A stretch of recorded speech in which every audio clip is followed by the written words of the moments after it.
Her ex-husband left her for another woman and invited her to the wedding, to humiliate her.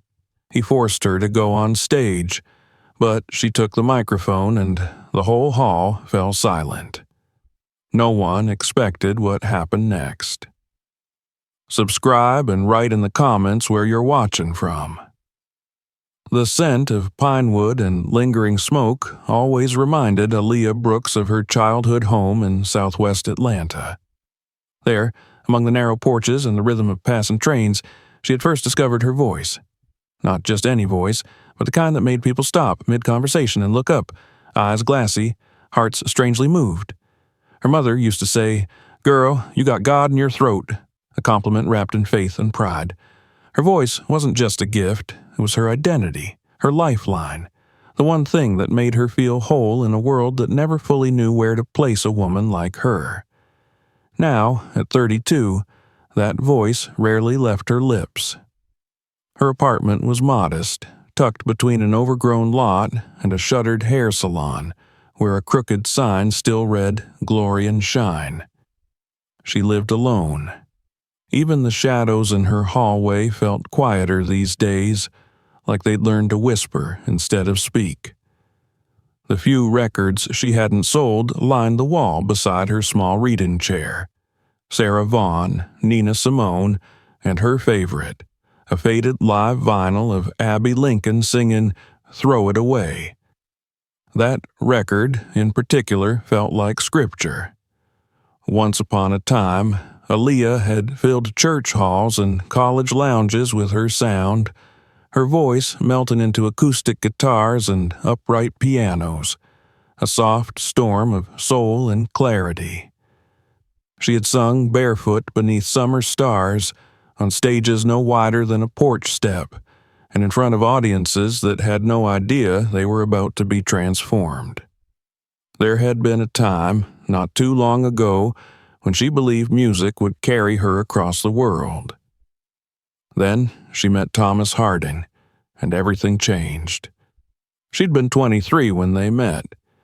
He was 2 years older, a third-year law student with an internship at a boutique litigation firm, and the smug composure of someone who had never been told no. Aaliyah had been performing at a campus open mic night, sitting behind a scratched baby grand piano in a flowing indigo dress, singing her own arrangement of Baltimore. The room had gone still.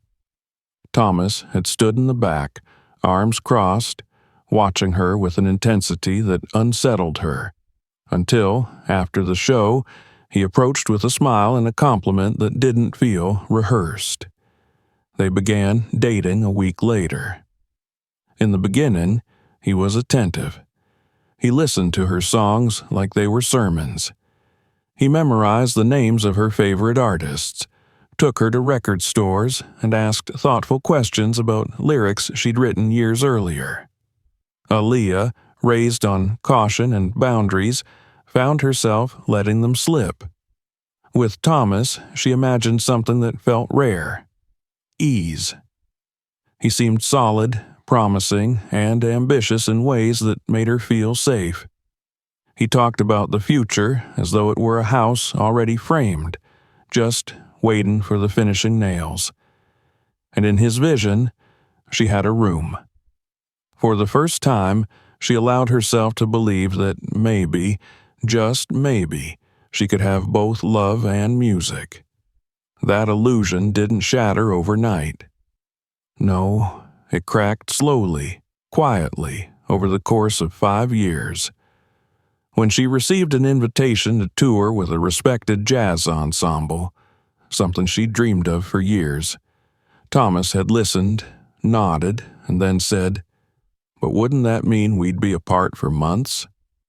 His tone was gentle, but underneath it pulsed a request. "Choose me." Aaliyah did. She turned it down, convincing herself that opportunities would always come back around, that love deserved sacrifices. Soon after, she stopped taking gigs. First, the out-of-town offers, then the local bar spots. Eventually, even church choir Sundays fell by the wayside. Instead, she poured herself into supporting Thomas's rising career. She helped polish his speeches, ran errands during late-night trial preparations, and hosted dinners for his colleagues, learning to balance glasses of wine with polite laughter and the careful performance of being the ideal partner. She told herself it was temporary, that once his practice was stable, she'd return to music. But months became years, and the woman who had once sung herself to sleep began to lose the habit altogether. The first time he suggested she tone it down in front of his colleagues, she laughed, thinking it was a joke. "You know how passionate you can get," he added, as if it were an afterthought. "Not everyone gets it." She nodded. Then, when he raised an eyebrow at the big hoop earrings she wore to one of his fundraisers, she left them in her purse. When he rolled his eyes at her humming in the car, she fell silent. She told herself these were compromises, that love required compromise. But something in her dimmed with each one. By the time she was 28, Aaliyah no longer recognized herself. She wore beige. She spoke softly. She measured her words. And she didn't sing. Not in public, not in private, not even in the shower. She told people she was taking a break from music, that she was exploring other interests. The truth was far more painful. She didn't know how to sing anymore without feeling like she was doing something wrong. Thomas's career, meanwhile, soared. He left the firm to start his own consultancy, specializing in high-profile civil rights litigation that made headlines. Ironically, he was lauded for being a white ally who truly understood black struggle. Aaliyah watched him be praised in magazines and on panels, while at home, he flinched when her mother called and spoke in thick Southern cadences. One evening, after a particularly tense dinner party, he turned to her and said, "You know, sometimes I think you'd be taken more seriously if you weren't so expressive." She stared at him, unsure of whether she'd heard correctly. "I'm just saying," he continued, "if you want to be respected, maybe don't lead with your feelings all the time. Not everyone thinks soul is the same thing as skill." That night, she didn't sleep. The final break came not with a fight, but with absence. One morning, Aaliyah woke to find his closet empty, his books gone, his keys missing. On the kitchen counter sat a single envelope, her name written in block letters. Inside was a formal note explaining that he needed space, that he was moving into a short-term lease, that they should talk once emotions settled. There was also a signed notice terminating their shared lease. No confrontation, no closure, just disappearance. Aaliyah sat on the edge of the bed for hours, staring at the closed door. She didn't cry, not at first. She made coffee. She swept the floor. She took out the trash. Her movements felt surreal, detached, like she was observing someone else's grief. It wasn't until she picked up the framed photo of them at his law school graduation, her in a soft yellow dress, him smiling stiffly, that something in her cracked open. The sobs came like a flood. Days passed, then weeks. She couldn't bring herself to tell anyone the full story, to admit that the man she had believed in, sacrificed for, loved completely, had vanished without a word of explanation, that he had made her feel like a burden simply for being who she was. The shame was corrosive. She avoided mirrors. She unplugged the keyboard in the corner of her living room. She stopped answering calls. The woman who had once stood on stages and turned silence into song had become someone she barely recognized, a ghost in her own life. But even in the fog of grief, a whisper remained, a tiny, persistent voice deep within her, one that refused to die completely. That whisper, faint as it was would become the beginning of something new. And though Aaliyah didn't know it yet, her voice, quiet, bruised, and buried, was still there, waiting for her to remember who she had always been. Mornings had lost their structure. There was no longer a reason to rise early, no voice waiting for her in the kitchen, no hum of shared coffee rituals. Aaliyah began to drift through days like fog rolling across an empty field. Silent, slow, shapeless. The apartment, once filled with warmth and rhythm, had turned into a hushed museum of half-lived moments. Curtains remained drawn, dishes collected in the sink. The upright keyboard in the corner, once her trusted confidant, stood abandoned beneath a dusty cloth, a mute witness to the collapse of something sacred. 3 months had passed since Thomas had walked out, or, perhaps more accurately, since he had vanished. His departure hadn't come with a door slammed or a shouted accusation. There had been no final argument, no crescendo of voices, no line drawn in the sand, only absence. A decision executed with surgical precision, clinical and cold. The man who once whispered praises into her ear while she sang now spoke through impersonal legal documents and unanswered messages. It was as if he had erased her from his life with the efficiency of a man crossing off a task on a to-do list. At first, she tried to resist the tide pulling her under. She made lists, she planned errands, she tried to keep moving, believing that inertia might ward off despair. But grief does not respond to schedules. It creeps in quietly, disguising itself as fatigue, as apathy, as the innocent desire to stay in bed just a little longer. Eventually, the list stopped. The errands blurred, the days stretched, indistinct and formless. Time became something to endure rather than experience. Music, her lifelong solace, had become unbearable. The very idea of singing sent a sharp ache through her chest. She tried once, alone in the shower, humming the opening bars of an old hymn her mother used to sing. But the sound that came out was hollow, strained, wrong. She stopped immediately, water mixing with silent tears, her back pressed to the cold tile as shame wrapped itself around her ribs like a vice. Her voice, so long a source of power, now felt like a betrayal. Each note was a reminder of what she had given up, of what had been taken. She unplugged her record player, moved her framed concert photos into a storage bin. She even muted the TV when musical commercials played.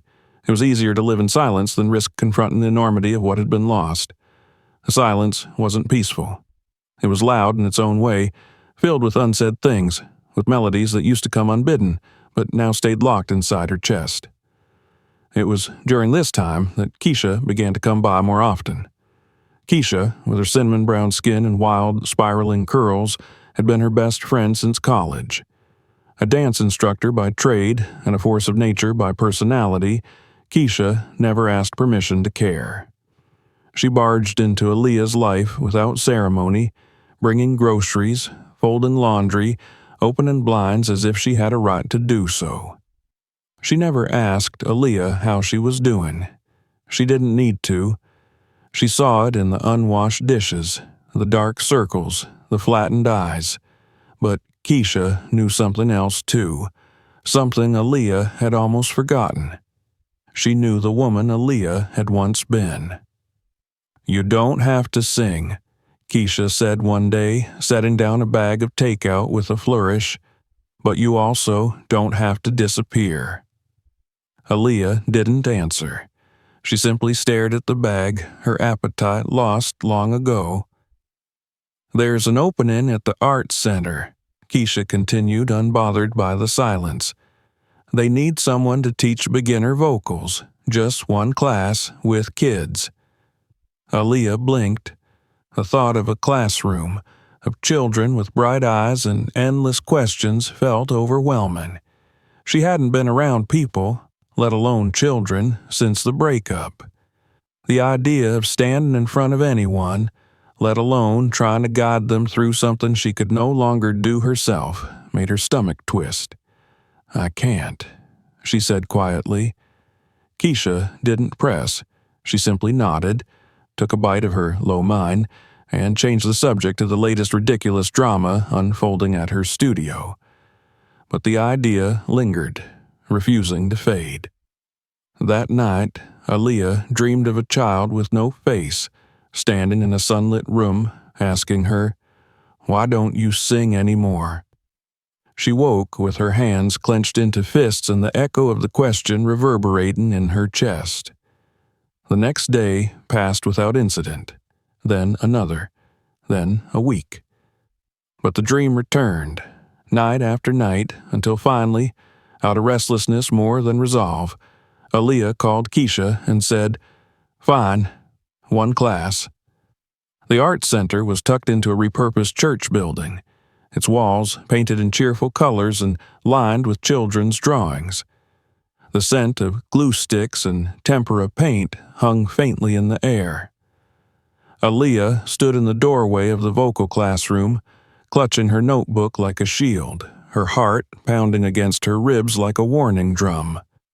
The children were between 8 and 10, a blur of fidgeting limbs and loud questions. They greeted her with innocent curiosity, none of them aware of the battle she was waging just to stand in front of them. She introduced herself in a quiet voice and watched as one of the girls raised her hand. "Do you sing?" Aaliyah hesitated. Her mouth felt dry. "Not as much as I used to," she replied. "That's okay," the girl said with a shrug. "Maybe you will again." There was no agenda in her words, no judgment, just possibility. The class was simple. Breathing exercises, clapping games, a few call-and-response drills. Aaliyah found herself mimicking the rhythm of Keisha's teaching style, animated, encouraging, gentle. The children responded with unfiltered enthusiasm, their voices rising and falling in chaotic harmony. Something stirred in her as she watched them, something fragile and warm. It wasn't joy, exactly, more like memory, like muscle long forgotten, beginning to twitch again. After class, when the last child had left and the room was still, Aaliyah sat at the upright piano tucked in the corner. She let her fingers drift over the keys, testing their feel. They responded with soft, dusty tones, slightly out of tune. She placed her hands in position, closed her eyes, and without thinking, sang a single line from "God Bless the Child." The sound startled her. It wasn't perfect. Her voice cracked at the end, but it was real. She stopped, blinking back tears. That was enough for today. In the weeks that followed, she continued teaching. Slowly, rhythm returned to her life. Not the rhythm of before, not the beat of stages and applause, but a quieter, more deliberate pulse. Mornings had purpose. Her body began to move with more certainty. Her meals were no longer just sustenance, but moments of care. She still didn't sing for others, not really, but she hummed softly during class. And sometimes, in the solitude of her apartment, she whispered lyrics under her breath like prayers. It was during one such moment, sitting on her balcony at dusk, the sky streaked in gold and violet, that she found the courage to open the black notebook.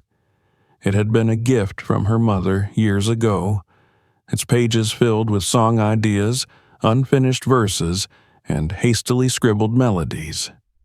She hadn't touched it in over a year. Her hands trembled as she turned the pages. Near the back, written in slanted cursive, was a fragment of a song she'd started but never finished. "They clipped my wings and called it love, told me silence was a kind of peace." She read the words over and over, each time more aware of the truth buried within them. That night, she wrote for hours. Her pen scratched across the paper like it had been waiting, like the words had merely been resting in the quiet, waiting for her to come back. And though her voice remained cautious, bruised by too many years of suppression, it had returned in some small way, not to entertain, not to impress, but to testify, to heal, to remember, because even when the world takes everything else, the truth, if you let it, always finds its way back. The evening had begun with an unusual calm. For once, the city's noise felt muffled, as if Atlanta itself had exhaled after a long, restless day. Aaliyah had just returned from the Community Arts Center, where her students had managed to butcher and redeem the same gospel hymn in a single hour. Her body ached in the pleasant way that followed movement, work, purpose. She'd even laughed that day, a real laugh, the kind that carried from her stomach and caught her off guard. As she set her worn leather bag on the kitchen table and reached for the kettle, the familiar sound of paper scraping against metal reached her ears. Mail. She rarely checked it anymore. Most of it was junk, occasionally a flyer or a bill. Her landlord liked to leave notes the old-fashioned way, handwritten and taped to the mailboxes, so sometimes it was worth a glance. Barefoot, still humming under her breath, she padded to the hallway and pulled open the little tin door. Nestled between a circular for a carpet cleaning service and a soft envelope from a child's literacy campaign was a thick envelope the color of bone. Heavy stock, gold trim. Her name, written in lupin calligraphy, stared up at her. She felt it before she read it, a tightening in her throat, a quiet pressure behind her eyes. Instinctively, she knew this wasn't a thank you card or a generic church announcement. The paper vibrated with a kind of cruelty masked as elegance. She opened it with trembling fingers. You are cordially invited to celebrate the union of Thomas Everett Harding and Jessica Marie Walton. The words were beautifully printed, embossed, and flourished. There was a small insert with directions to a vineyard outside Charleston, South Carolina, a carefully curated list of local accommodations, and a note that a formal attire was required. In one corner, a personal touch, Jessica's handwriting in a neat, studied line. We would be honored by your presence. Aaliyah's body went still. Her hand dropped to her side, the envelope slipping to the floor. She stared at it as if it might explain itself. It didn't. For a long time, she remained motionless, suspended in the moment like an insect caught in amber. Her breath had stopped, her chest tight. It wasn't heartbreak she felt. That wound had long since turned into something scarred and dry. This was different. This was something sharper. A humiliation so expertly veiled in politeness that it made her want to scream. Eventually, she moved, picked up the envelope, walked into the kitchen, and sat down in her chair. Her fingers ran along the embossed names again and again. It had to be a mistake, a joke, some terrible oversight. Surely Thomas wouldn't, but she knew better.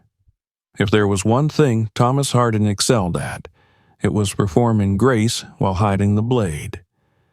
When Keisha arrived 20 minutes later with a bag of groceries and her usual burst of chatter, Aaliyah didn't greet her at the door. She simply held up the envelope and waited. Keisha's face changed instantly.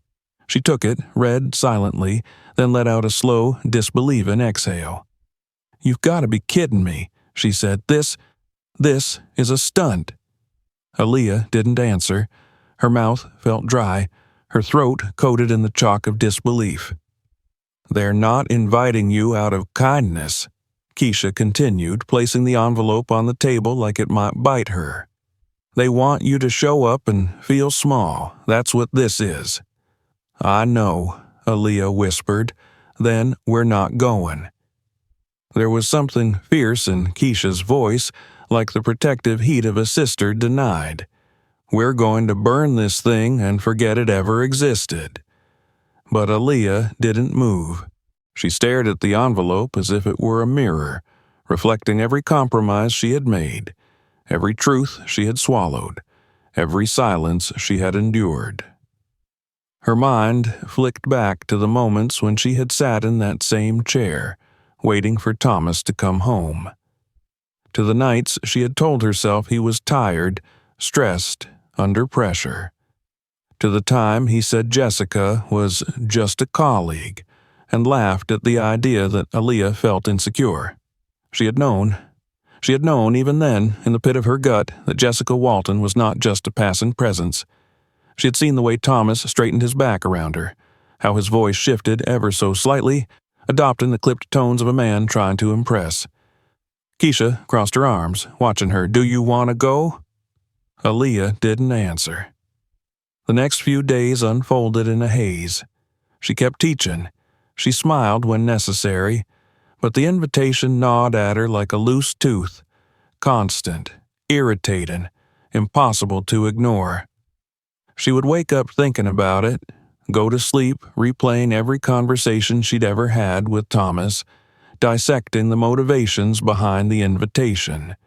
She wanted to believe it was innocent, that perhaps Jessica, in some show of magnanimity, had extended the invite to show that there was no animosity. But Aaliyah knew the language of power games. And this was a power game.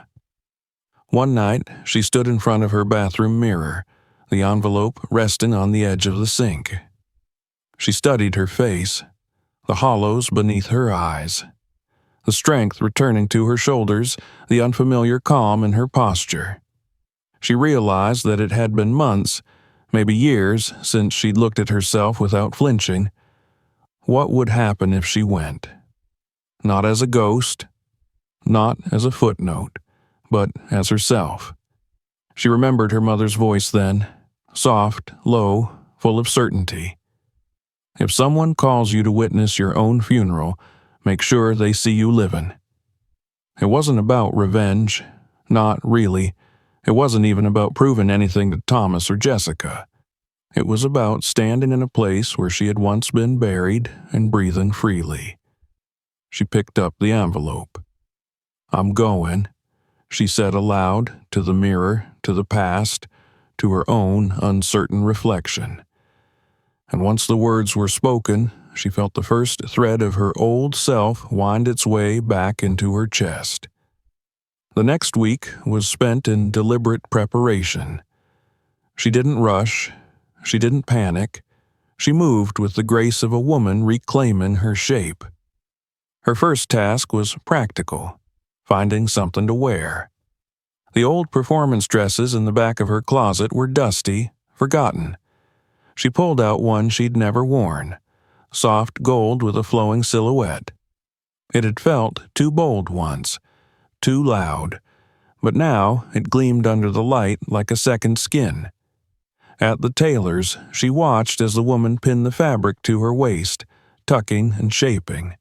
She asked for the hem to fall just above her ankle, enough to move, to stand tall, to run if needed. She also returned to her notebook. She had continued writing since that evening on the balcony, quietly, without fanfare, just words, lines, fragments of melodies. There was one piece in particular she kept returning to. It had no title yet, only a theme, a woman shedding silence note by note.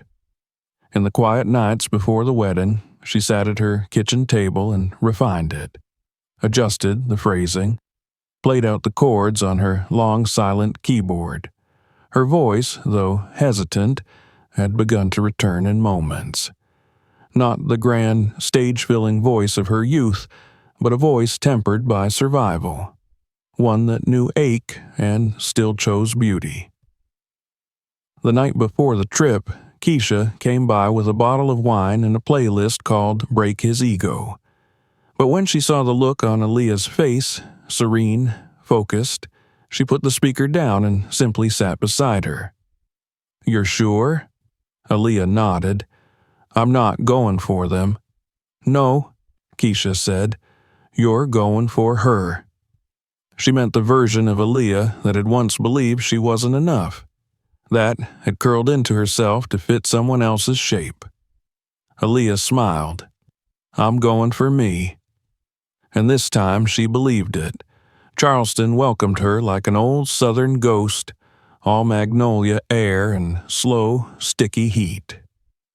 The sky was the color of pearl when Aaliyah and Keisha pulled into the long gravel drive of the vineyard estate.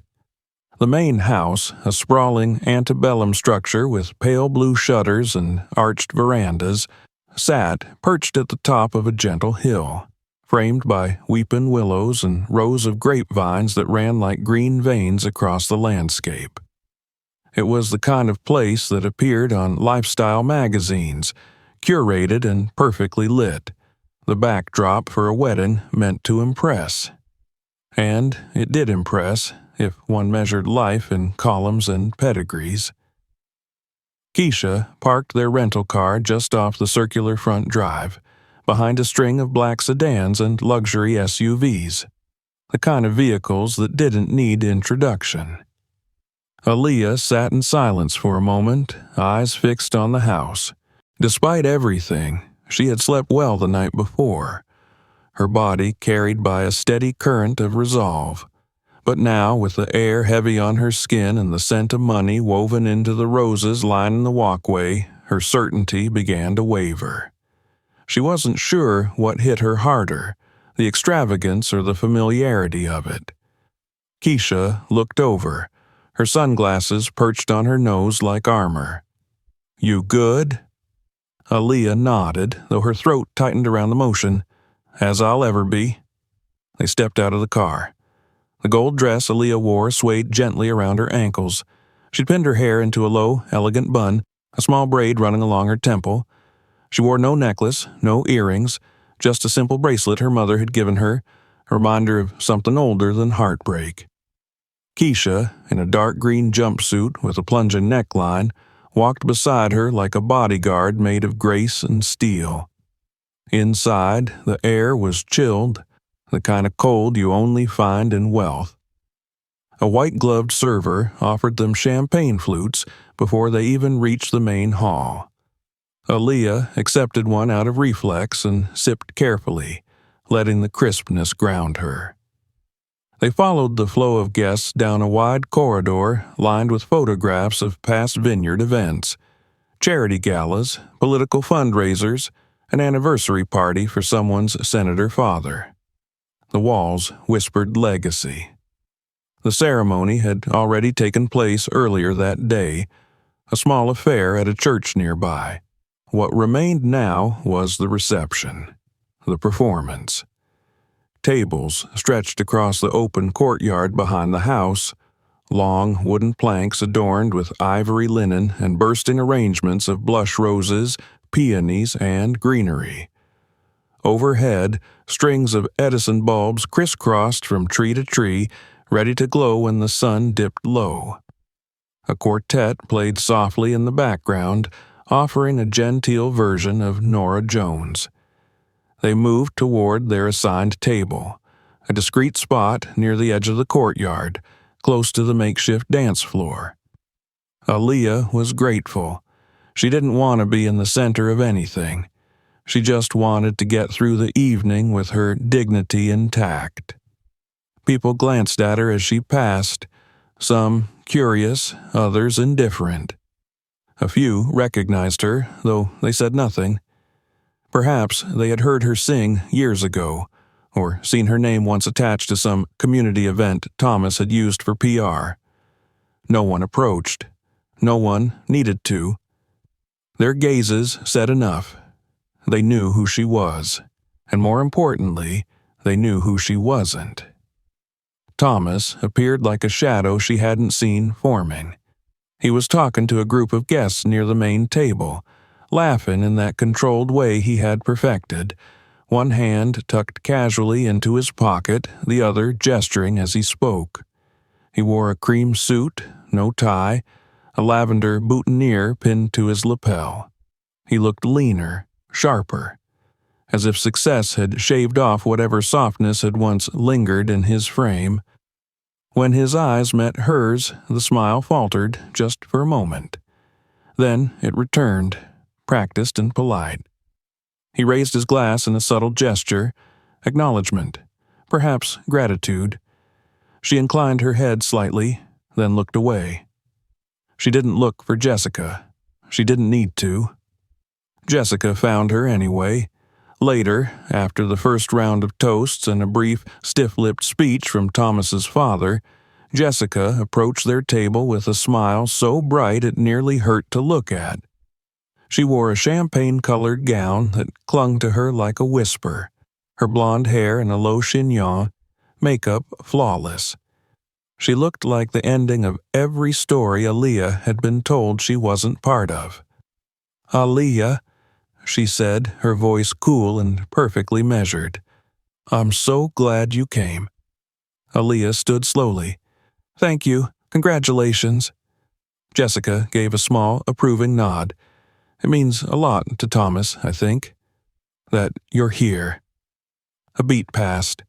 The way she said it left no doubt. This wasn't about reconciliation or kindness. It was about control. About letting Aaliyah know she was a guest in someone else's victory parade. Keisha's presence behind her was a silent pressure, a reminder that she didn't have to play along. "I almost didn't come," Aaliyah replied calmly. "But then I thought, why not? Closure is always valuable." Jessica's smile didn't falter, but something in her eyes sharpened. "Well, if there's anything we can do to make you more comfortable, just let me know." "Oh," she turned slightly as if the thought had just occurred to her. "We're inviting guests to share something later in the evening. Talents, memories, performances. I remember Thomas used to say your voice was unforgettable." Aaliyah felt it then, the tight turn of a key in a lock she hadn't touched in months. Jessica continued, still smiling. "No pressure, of course, but it would be such a lovely surprise." She walked away before Aaliyah could respond. Keisha exhaled slowly. "She's trying to stage manage your humiliation." Aaliyah nodded. "I know." "You gonna let her?" The question hung in the air, not demanding an answer but offering a mirror. The rest of the evening unfolded in a blur of toasts, forced laughter, choreographed dances, and shallow conversations. Aaliyah watched it all as if from behind glass. She clapped when others clapped. She smiled when expected. But inside, something deeper had begun to churn. Every polite nod, every subtle glance, every carefully phrased question that skirted her presence. It was all a theater, and she had been cast as the ghost of a former chapter. Present, but not central. A lesson, perhaps, a symbol. The MC, a man named Carter, who had apparently been Thomas's fraternity brother, took the mic around sunset. His voice was equal parts charm and arrogance, seasoned with just enough southern twang to seem endearing to donors. "Ladies and gentlemen," he drawled, "what an evening, huh? Love in bloom, wine flowing, good friends all around. But what's a celebration without a little entertainment?" Laughter, applause. "I happen to know," he continued, his eyes scanning the crowd, "that among us is a guest who used to be the heartbeat of our college jazz nights, a woman whose voice could stop traffic."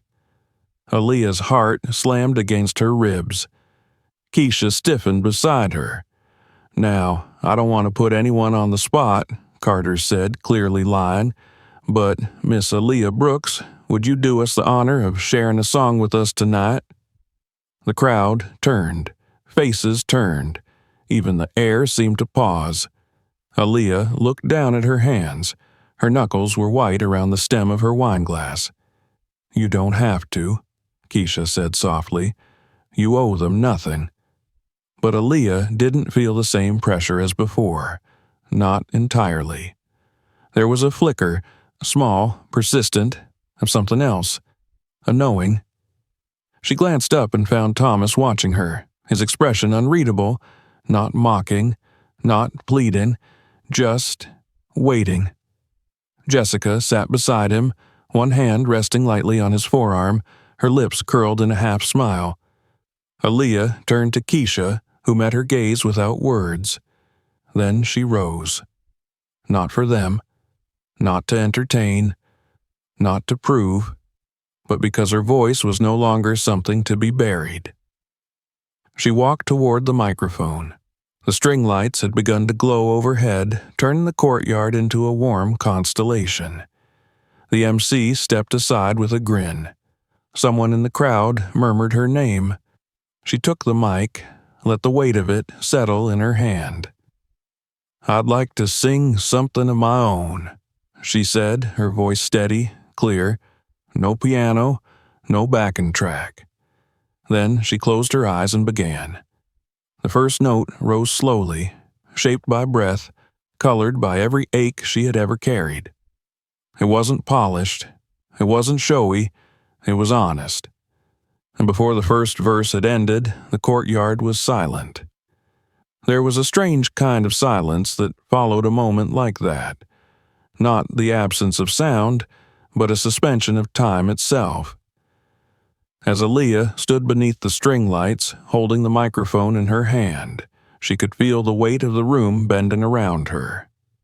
The murmurs had ceased. Glasses froze midway to lips. Even the clinking of silverware had stopped. Her voice, raw and unaccompanied, hung in the still air like mist over a river, stretching out across the gathered crowd with a gravity that no one could quite name. She hadn't rehearsed this moment. She hadn't prepared in any traditional sense, but everything in her life had been pointing to it, from the earliest days at her mother's piano, to the night Thomas had walked away, to every note she'd buried beneath shame and silence. It was all there now, rising up through her like water pressing against a broken dam. Her voice trembled at first. It wasn't pristine. It cracked on the second line, wavered slightly in the third. But she didn't stop. Her hands tightened around the microphone and she leaned into the break, allowing the imperfection to speak its own truth. The song she had chosen was hers, not just in authorship, but in essence. It was a song born in the long hours of grief, carved from the silence she had inhabited like a second skin, and now it emerged, fierce and unfiltered, carrying pieces of her no one had ever seen. The lyrics were simple, but their simplicity gave them weight. I gave you quiet when you asked for peace. I gave you stillness when you feared the storm. But my silence wasn't love. It was erasure. And now I sing, not to be heard, but because I am. With each line, her voice grew steadier, fuller. A warmth spread through her chest like blood returning to a limb long numbed. Her vibrato deepened. Her posture straightened. And something inside her, a delicate, nearly extinguished flame, roared back to life. She dared to look out at the crowd. The faces were varied, some wide-eyed, some frowning in confusion, others soft with recognition. A woman near the center wiped her eyes with the back of her hand. An older man had leaned forward, elbows on the table, his drink forgotten. Even the servers stood motionless near the far wall, trays tilted, eyes locked on her. But it was Thomas's face she found first. He sat frozen. His expression was unreadable, but something in the set of his jaw and the slackness of his mouth suggested he hadn't expected this. Perhaps he thought she would politely decline. Or maybe she would sing a safe cover, a pleasant, neutral tune meant to charm, not challenge. He couldn't have known she had written a song that would peel away the last remaining illusion that she was the woman he left behind. Jessica sat beside him, her spine rigid, her eyes sharp and calculating. Aaliyah didn't linger there. Instead, she turned her attention inward. She remembered her mother's hands guiding hers across piano keys, the warmth of her students' laughter, the crumpled lyric sheet she had slept beside for weeks. She remembered herself, not as she had been made small, but as she had once been whole.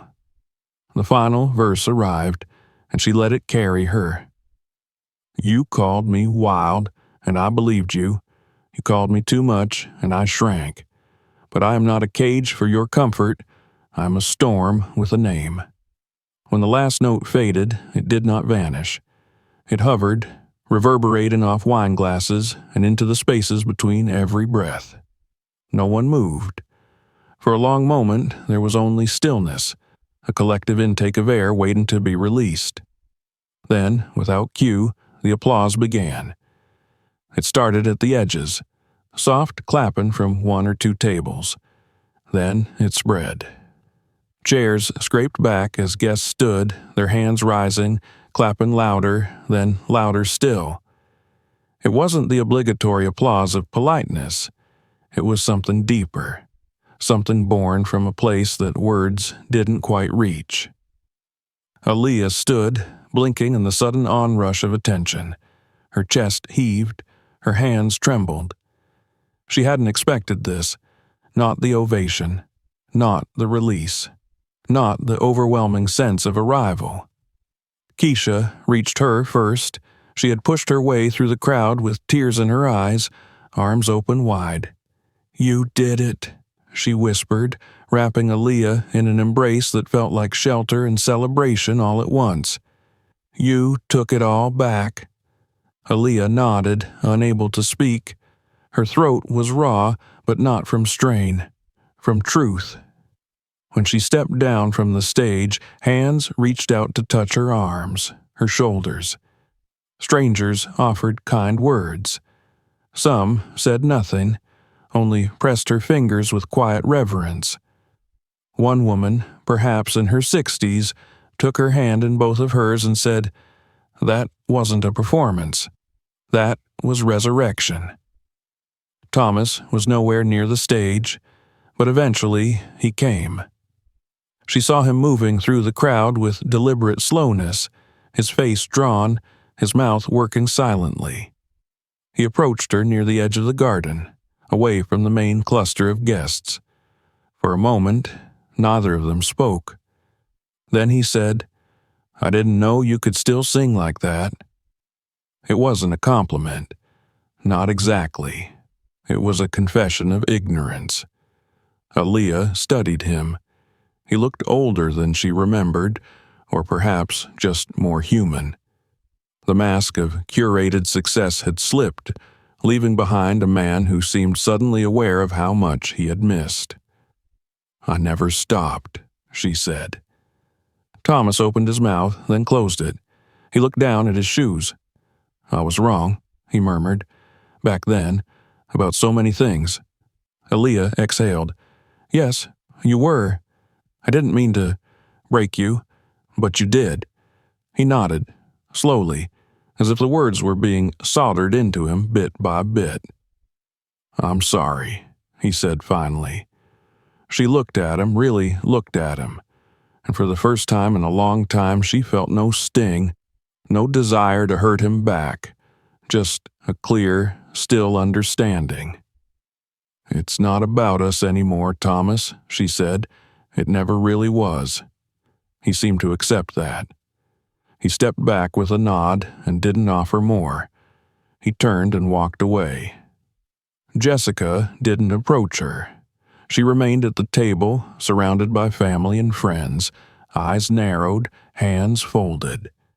But something in her posture had changed.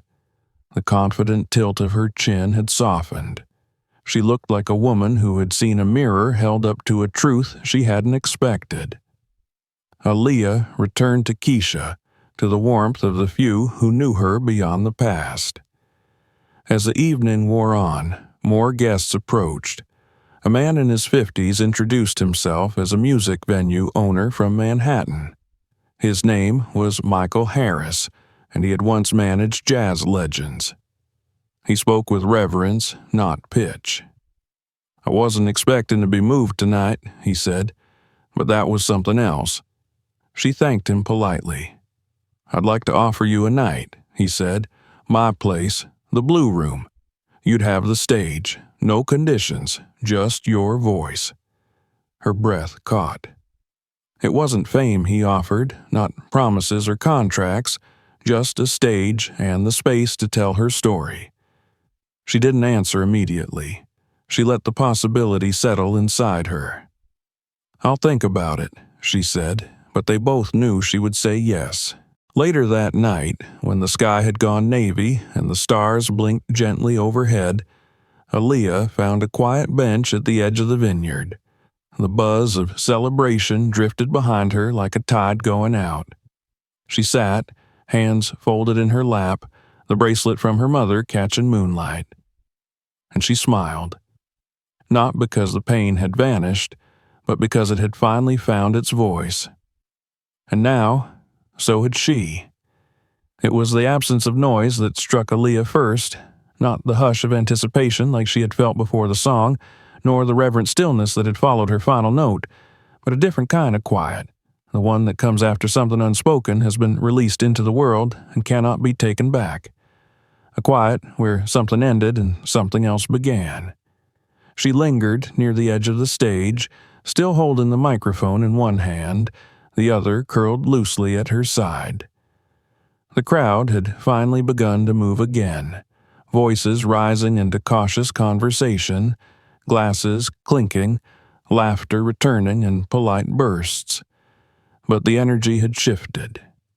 There was no going back to what the evening had been before she sang. No smoothing over the rupture her voice had created. She had altered the room. She had altered herself. The first person to reach her was Keisha. She moved quickly, but not urgently, her presence solid and sure, like always. Aaliyah didn't speak. She didn't have to. Keisha reached out, pulled her into an embrace, and held her tightly, saying nothing. It wasn't a congratulatory hug, not one of celebration or excitement. It was grounding, protective, a reminder that she was not alone, even now, especially now. They stood like that for a long moment, until the click of approaching shoes signaled someone else stepping closer. Aaliyah straightened gently, wiping her damp hands against the fabric of her dress, and turned. It was Thomas. He didn't speak right away. His face had lost the polished, easy charm it wore so often. There was something unfinished about him now, creased at the brow, softened around the mouth.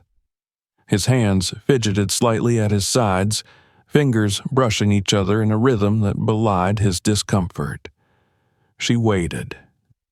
"I wanted to say something," he said, voice low and uneven, "before the night gets away from us." Aaliyah raised an eyebrow, not dismissive but cautious. "I didn't know you still had that voice," he added, as if trying to offer a compliment but failing to separate it from his own astonishment. She tilted her head slightly. "You didn't think I'd keep something that mattered to me?" His mouth opened, then closed. A beat passed. "I didn't mean to. Back then, when things were ending, I didn't handle it well." Aaliyah looked at him, really looked at him, and saw not the man who had left but the one who had run. She saw the fear behind his ambition, the narrowness behind his certainty. For a brief moment, she even felt sorry for him. "You didn't just not handle it well, Thomas," she said, her tone even, quiet. "You abandoned me." He winced, and there was no denying the truth of it. "I was scared," he admitted. "I didn't know how to be what you needed." Aaliyah's laugh was small, soft, without humor. "You didn't need to be what I needed. You just had to be honest." He nodded slowly. "You're right." For a long moment, neither of them said anything. The music in the background had returned to something pleasant and forgettable. Guests milled nearby, casting glances in their direction, some with open curiosity, others with deliberate avoidance. Aaliyah felt their attention like a pressure behind her ribs, but it didn't shake her. "I'm sorry," Thomas said again. This time, she believed him. But that didn't mean it changed anything. She inhaled deeply, then let it go. "It's not about us anymore." That sentence landed between them like a gentle closing of a door. There was no sharp edge to it, no bitterness. Just finality. He looked at her for another second, nodded once, and turned to walk away. Jessica didn't approach. She remained seated at the head table, surrounded by acquaintances and relatives. But Aaliyah saw her watching. Their eyes met once. Jessica's expression was unreadable, some mix of resentment and calculation, and perhaps something softer beneath that. Not admiration, certainly, but a grudging acknowledgement that Aaliyah was not someone who could be dismissed with a glance. Aaliyah turned back toward Keisha, who was waiting quietly nearby. Together, they stepped away from the crowd, moving toward the edge of the courtyard where lanterns swayed lightly in the evening breeze. There, in the shadows just outside the glow of celebration, a man stepped forward. He was tall, in his 50s, with a lean frame and a face marked by time rather than vanity. His suit was understated but well-tailored, and his presence had a quiet kind of gravity. "Miss Brooks?" he asked. She hesitated. "Yes?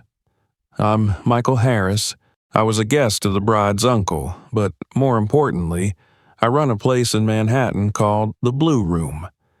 She had heard of it, a legendary jazz lounge tucked between two bookstores in the village, the kind of place that lived off authenticity, not spectacle.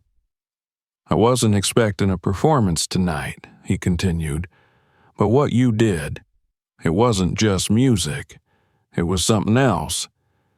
Aaliyah opened her mouth, then closed it again. She didn't know what to say.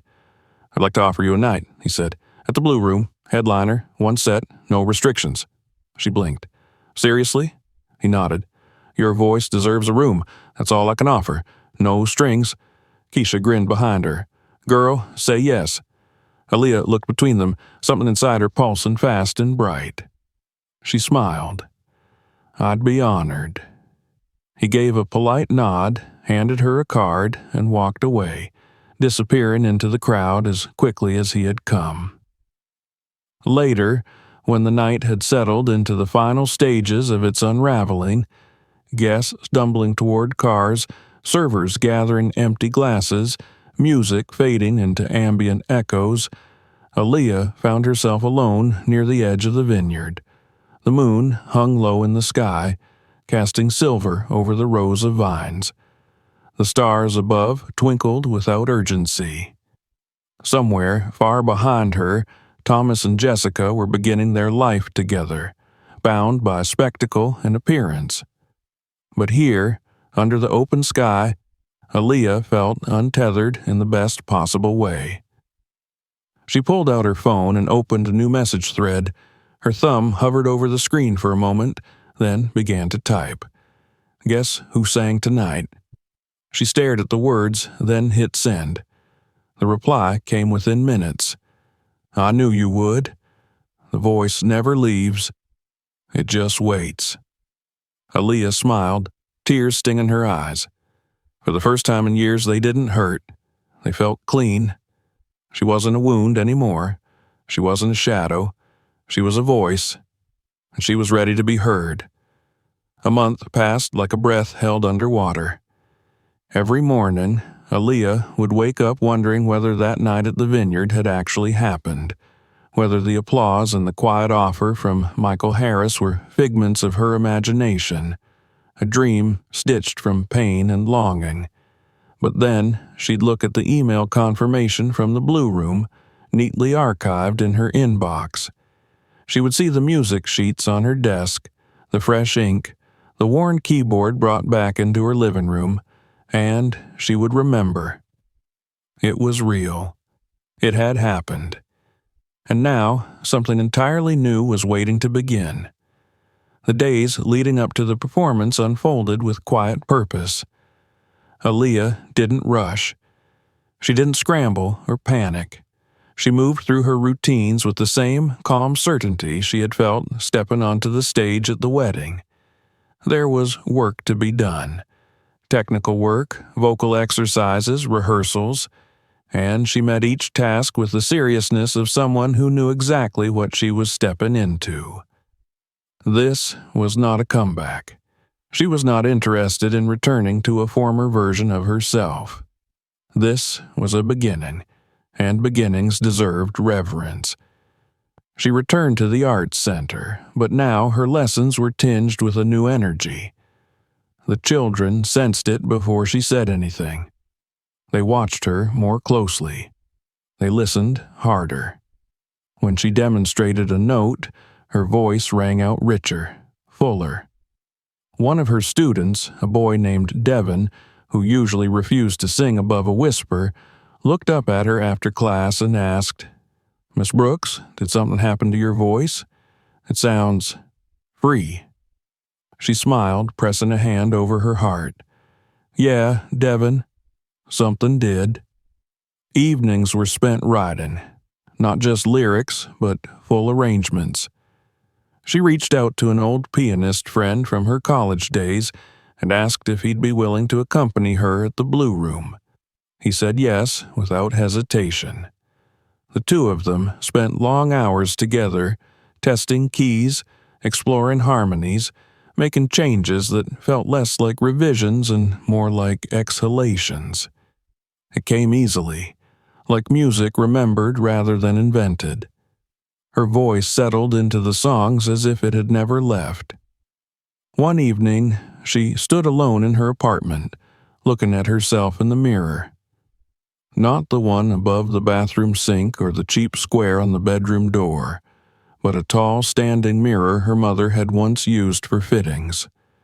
It had been stored in a closet for years, too large, too imposing.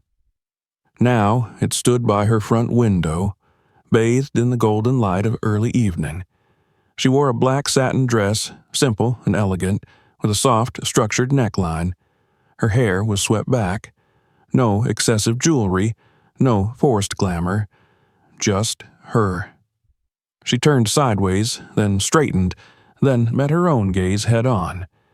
For the first time in years, she saw a woman who wasn't measuring herself by someone else's expectations. She wasn't wondering how she looked to Thomas. She wasn't trying to guess what Jessica might be thinking. She was not editing herself for palatability. She was standing in her own truth, unfiltered. The day of the performance arrived with unexpected gentleness. The city of New York, usually bursting with noise and urgency, seemed to offer her a kind of hush. The car ride to the Blue Room passed in silence, her fingers resting lightly on the music binder in her lap. Keisha sat beside her, dressed to the nines in an emerald jumpsuit and a leather jacket, hair coiled into a halo of curls. "You good?" Keisha asked as the venue came into view. Aaliyah nodded, looking out the window at the unassuming entrance tucked between two bookshops. "I'm ready." Inside, the Blue Room glowed with soft blues and deep mahogany. The stage was modest, framed by velvet curtains and bathed in warm light. Small round tables filled the space, each adorned with a candle and a single white rose. The audience trickled in slowly. Musicians, poets, old jazz lovers in pressed suits, young dreamers in worn denim, and, seated front and center, Olivia and Rachel, two of Aaliyah's former college friends who had taken the train from Philadelphia just to be there. Michael Harris was present too, standing by the bar, chatting with a silver-haired woman who played cello in the symphony. The hum of conversation built and ebbed like a tide. Aaliyah stood backstage, steadying her breath. Her pianist gave her a nod, and she nodded back. Her hands were warm, her chest lifted with something that wasn't nerves. It was anticipation, yes, but it was also joy.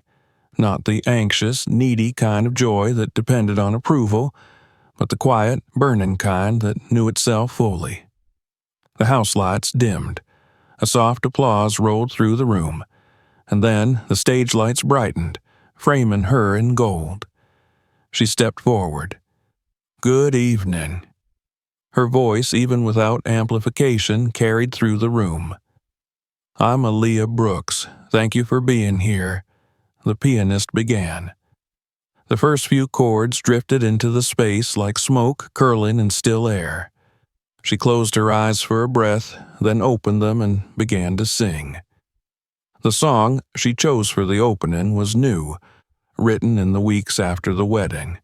It was called Unwritten.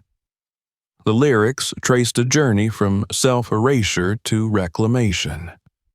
From the empty pages of identity, once written by others, to the moment one seizes the pen back.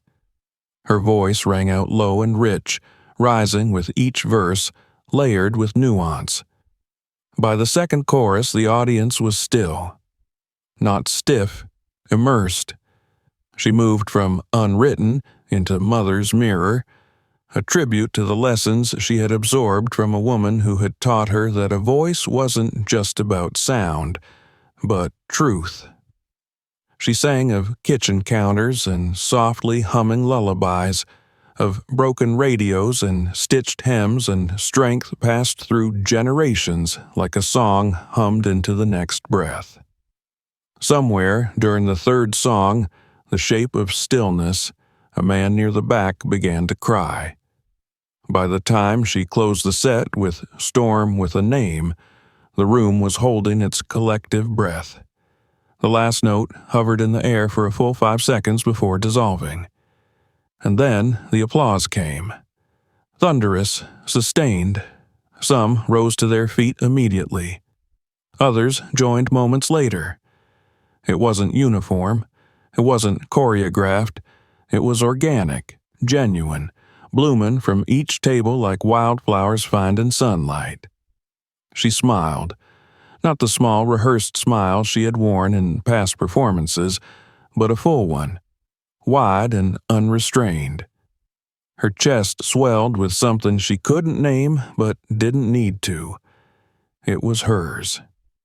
Backstage, Keisha caught her in a crushing hug, shouting, "You did that! You hear me? You did that!" Michael Harris appeared with a glass of water and an expression that was part admiration, part awe. That, he said, was not a debut. That was a declaration. Aaliyah laughed, breathless and flushed. "Thank you."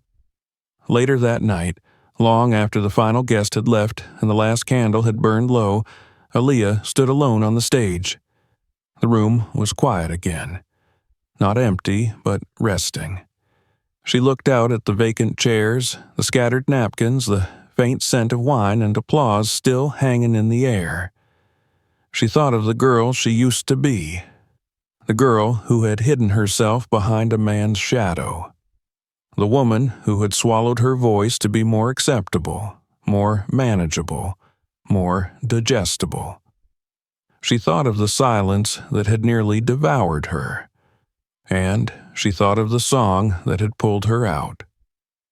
From her bag, she pulled the folded lyric sheet Keisha had handed her at the wedding. It had been written years ago by her mother, words penned in curling handwriting. She unfolded it carefully, smoothing the creases. She didn't need the words anymore. She had memorized them long ago, but she kept the paper with her, not because she couldn't remember, but because remembering was part of the story. As she stood there, eyes on the empty chairs, she whispered the first line. "My voice is not for their approval. It is for my truth." And that truth, at last, had found its place. Outside, the city buzzed. Neon lights blinked, cabs honked. Somewhere, someone else was singing their first note into the dark. Aaliyah stepped off the stage and into the night. Not a woman returning, but a woman becoming. If this story moved you, make sure to subscribe for more. Check out the next video. You won't want to miss it. And don't forget to share this one with someone who needs to hear it.